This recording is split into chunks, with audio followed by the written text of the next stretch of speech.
Hello guys, so in today's video, I'm going to show you how to create a rule in Asana's My Tasks based on the due date. Whether you're looking to streamline your workflow or ensure nothing slips through the cracks, setting up a customized rule in Asana can be a game changer. This is especially helpful for Shopify store owners juggling orders, product updates, marketing tasks, and customer support all at once. So let's dive right into it. First, navigate to your My Tasks section in Asana.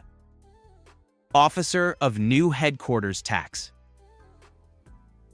This is where you'll manage your tasks and set up the rules that will help automate your tasks based on key criteria.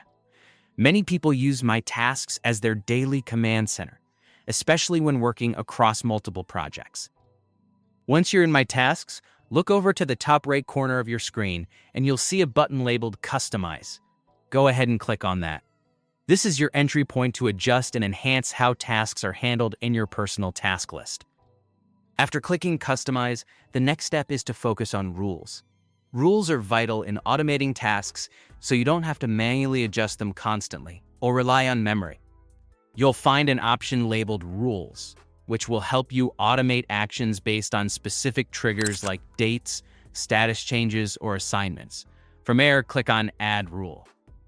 This will open up a new window where you can either choose from a set of predefined rules or create one tailored to your needs. For our purposes, let's focus on creating a custom rule. You'll notice an option to create custom rule.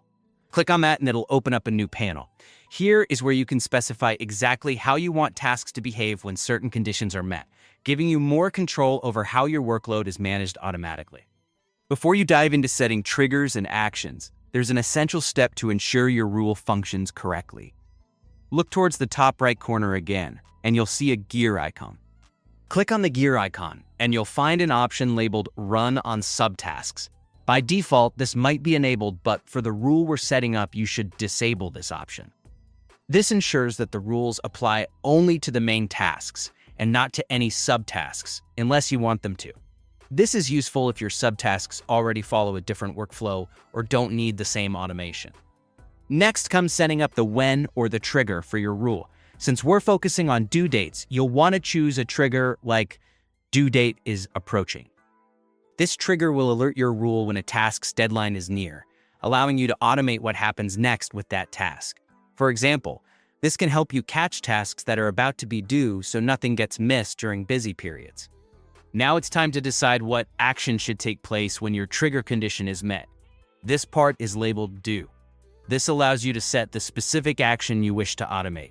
You have a variety of options here, whether it's assigning the task to yourself or someone else, changing its section, or even altering its priority level. For Shopify workflows, this could mean reassigning urgent tasks, moving them into a priority section, or flagging them for immediate attention. The choice is entirely up to you and should align with how you prefer to manage your workload. And that's really all there is to it. Setting up a rule based on the due date in Asana can significantly optimize how you handle tasks and deadlines. It'll save you time, keep you organized, and ensure you stay on top of what's important, even as your workload grows. I hope you find this tutorial helpful. Enjoy automating your tasks and enhancing your productivity in Asana.